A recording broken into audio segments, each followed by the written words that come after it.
Magandang araw sa lahat mga ka-defense updates. Ngayon pag-uusapan natin ang isang tahimik pero napakahalagang proyekto sa ilalim ng AFP Modernization Program, ang Heavy Lift Helicopter Acquisition Project ng Philippine Air Force. Ito ang programang magbibigay sa atin ng kakayahan na gumamit ng tunay na heavy lift helicopters, mga eroplanong kayang magbuhat ng maraming sundalo, mabibigat na kagamitan at malaking kargamento, kahit sa gitna ng bagyo, giyera o malalayong isla. Sa video na ito, aalamin natin kung bakit matagal na itong kailangan, ano ang nangyari sa mga naunang plano, magkano ang halaga, at kung nasaan na ngayon ang proyekto. Sa ngayon, ang pangunahing helicopters ng PATH ay medium at utility types tulad ng Black Hawk at Bell 412. Malaki na ang naitutulong niyang mga ito, pero may limitasyon pa rin. Ang heavy lift helicopter ay ibang level.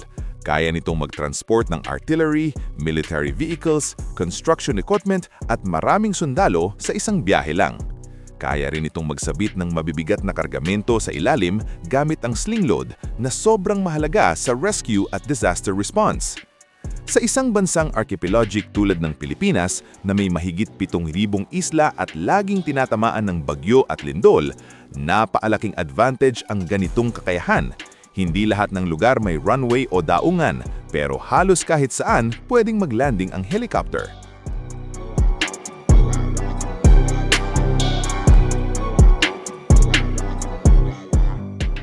Hindi ito bagong ideya. Matagal nang kinikilala ng AFP na kailangan natin ng mas mabigat kaysa sa medium helicopters. Noong Horizon 2 phase pa lang ng modernization program, kasama na sa priority list ang heavy lift capability. Noon, maraming platform ang tinignan. Ang pinakauna at pinaka-favorite ng technical working group ay ang Boeing CH-47F Chinook, isang world-class heavy lift helicopter na ginagamit ng maraming bansa. Tinignan din ang AgustaWestland AW101 at pati ang Russian-made na Mi-17 at Mi-171 helicopters. Ang problema, laging nauuwi sa budget at priorities. Maraming proyekto ang kailangang unahin. Fighter jets, radar, ships, missiles, kaya paulit-ulit na de-delay ang heavy lift project.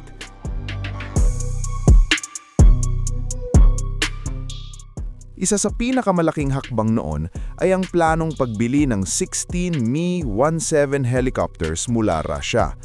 Ang budget noon ay nasa humigit kumulang 12.7 billion pesos o mga 227 hanggang 230 million dollars. Sa presyong iyon, makakakuha na sana tayo ng buong fleet ng heavy lift helicopters. Pero biglang nagbago ang sitwasyon dahil sa batas ng Estados Unidos na tinatawag na CASA o Countering America's Adversaries Through Sanctions Act, may panganib na maparusahan ng Pilipinas kung itutuloy ang pagbili ng armas mula Russia. Ayaw ng gobyerno na malagay sa alanganin ang relasyon natin sa US at ang iba pang defense programs. Kaya sa huli, kinansela ang buong Mi-17 deal. Isang malaking setback ito sa heavy lift project.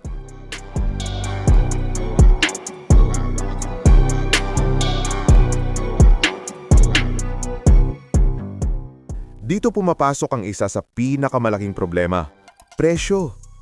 Ang mga modernong heavy lift helicopters, lalo na ang CH-47F Chinook, ay sobrang mahal. Sa export pricing ng ibang bansa, umaabot ito ng $140 hanggang $220 million bawat unit, depende sa configuration, training at support package.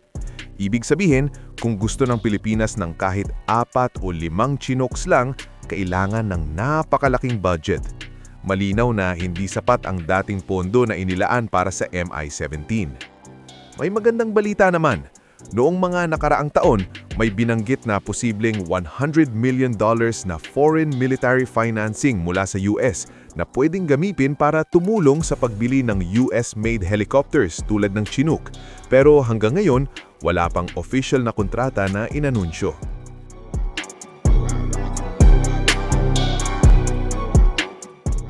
As of early 2026, wala pa ring kumpirmadong order ng heavy lift helicopters ang PAF, Pero hindi ibig sabihin nito ay patay na ang proyekto. Matapos makansela ang Russian deal, lumipat ang focus sa US-made helicopters. May mga formal evaluations na ginawa sa CH-47F Chinook at may mga delegasyon na bumisita para inspeksyonin ang kakayahan nito.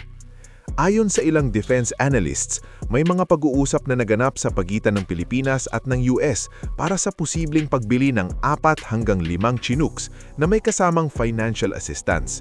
Pero hanggang ngayon, tahimik pa rin ang gobyerno. Walang pirmahan, walang delivery schedule, walang official na anunsyo. Samantala, patuloy namang dumarating ang mga Black Hawk helicopters sa PAF. Malaking tulong ito sa overall airlift capability, pero mahalagang tandaan, hindi nito napapalitan ang tunay na heavy lift role.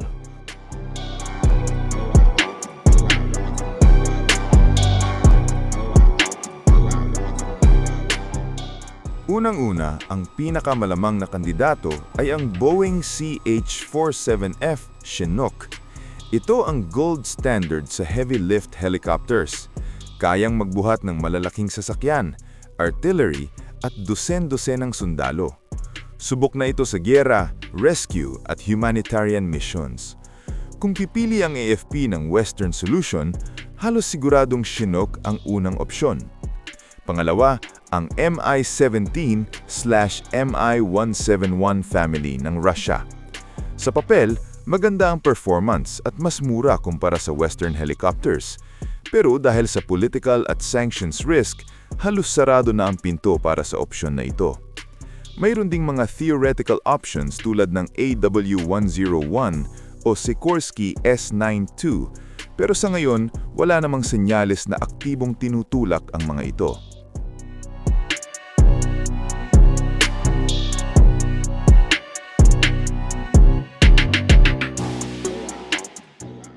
Unahin natin ang strategic mobility. Sa panahon ng crisis o conflict, kailangang mabilis na mailipat ang tropa, armas at supplies mula Luzon papuntang Visayas o Mindanao, kahit walang maayos na runway o pantalan. Dito pumapasok ang heavy lift helicopter. Pangalawa, ang disaster response.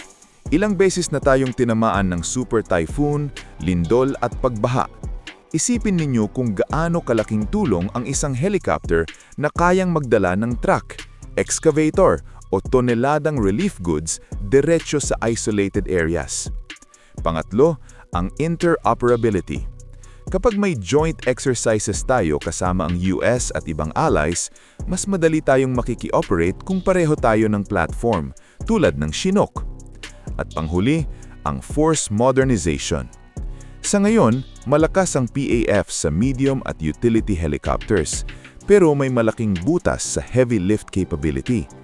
Ang project na ito ang magpupuno sa kakulangan na iyon. Sa ngayon, masasabi nating ang Heavy Lift Helicopter Acquisition Project ay isang mahalagang bahagi ng modernization na hanggang ngayon ay hindi pa rin natatapos. Dumaan na ito sa Russian deal na kinansela, sa usapang Chinook, sa problema sa budget at sa komplikadong geopolitics. Pero malinaw ang isang bagay, kailangan ito ng Pilipinas para sa depensa, para sa disaster response at para sa mas modernong armed forces. Ang tanong ngayon, kailan ito tuluyang matutupad?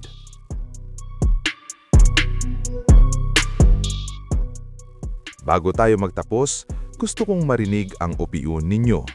Sa tingin ninyo ba, dapat bang ituloy ng Pilipinas ang pagbili ng CH-47 Chinook kahit mahal? O mas mainam bang humanap ng mas murang alternatibo? I-comment ninyo sa baba ang inyong thoughts. Kung nagustuhan ninyo ang ganitong klaseng defense updates, huwag kalimutang i-like ang video, mag-subscribe sa channel at i-activate ang notification bell para lagi kayong updated sa mga bagong balita tungkol sa AFP modernization.